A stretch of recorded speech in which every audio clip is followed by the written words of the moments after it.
Assalamualaikum warahmatullahi wabarakatuh. Jumpa kembali di channel YouTube Pandu Windu ya, channelnya materi bahasa Indonesia. Pada kesempatan kali ini Pandu Windu akan menjelaskan materi tentang paragraf deduktif dan induktif. Nah, ya. Mungkin kalian sudah waktu SD, SMP sudah belajar apa itu paragraf deduktif dan induktif. Nah, jadi kita jelaskan kembali ya pengertian contoh paragraf deduktif dan induktif.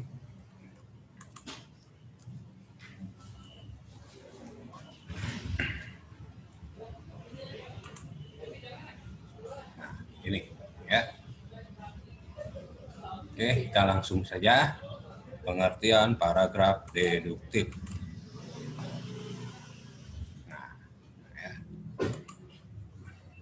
Nah, paragraf deduktif memiliki pengertian yaitu paragraf yang diawali dengan pernyataan umum, kemudian dijelaskan dengan hal-hal yang khusus, rinci, atau spesifik. Nah, paragraf deduktif, kalimat utamanya ada di awal paragraf. Tentunya pernyataannya yang umum. Nah, salah satu ciri paragraf deduktif itu pernyataan didahului yang umum, kemudian baru yang khusus, ya. Nah, contoh paragraf deduktif.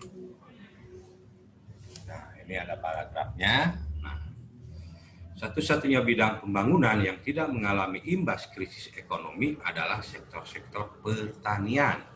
Misalnya, perikanan masih meningkat cukup mengesankan yaitu 6,65%. Demikian pula perkebunan yang meningkat 6,46%. Walaupun terkena kebakaran sepanjang tahun. Sektor kehutanan masih tumbuh 2,95%. Nah, ini adalah salah satu contoh paragraf deduktif ya. Nah, ya dari tadi pengertiannya bahwa paragraf deduktif itu diawali dengan pernyataan yang umum. Nah, ini yang disebut yang umum ini ya. Kalimat utamanya dari awalnya ini sudah diwarnai merah.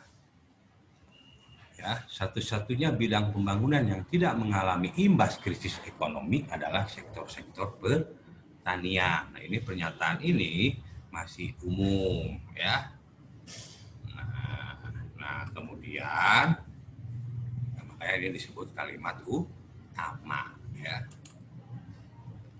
Nah, ada kalimat kedua dan kalimat ketiga itu disebut dengan kalimat penjelas yang menjelaskan kalimat yang umum.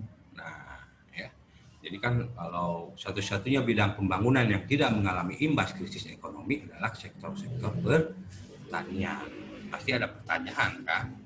Apa sajakah sektor-sektor pertanian itu? Nah, di kalimat kedua dijelaskan, misalnya perikanan masih meningkat cukup mengesankan, ya.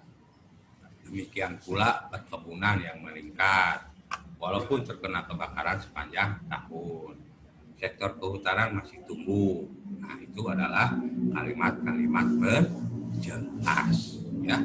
Bisa dipahami ya. Nah, itu adalah pengertian dan contoh paragraf deduktif. Jadi sekali lagi paragraf deduktif itu diawali dengan pernyataan yang umum, baru dijelaskan dengan pernyataan yang khusus.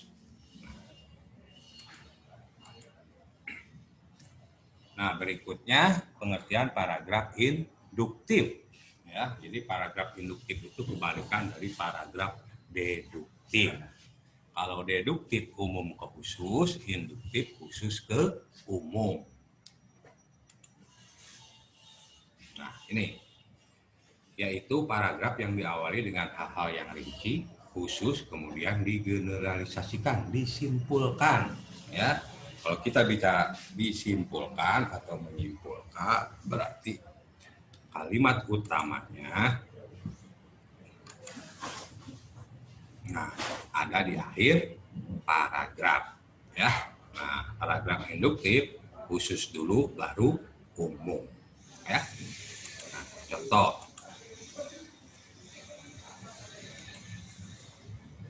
Nah, ya, sebenarnya untuk membuat paragraf induktif itu bisa kita ambil dari paragraf deduktif, tinggal dibalik saja, ya.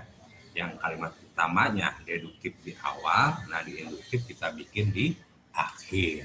Nah, ini perikanan masih meningkat cukup mengesankan, yaitu 6,65%. Demikian pula perkebunan yang meningkat 6,46%. Walaupun terkena kebakaran sepanjang tahun, sektor kehutanan masih tumbuh 2,95%.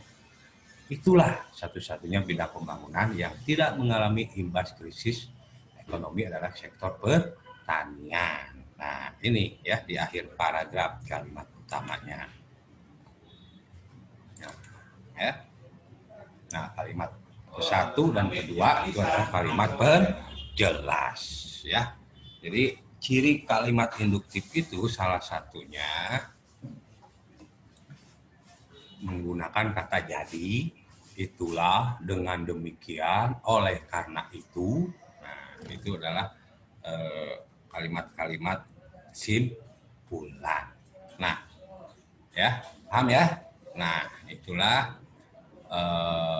materi paragraf deduktif dan induktif yang singkat.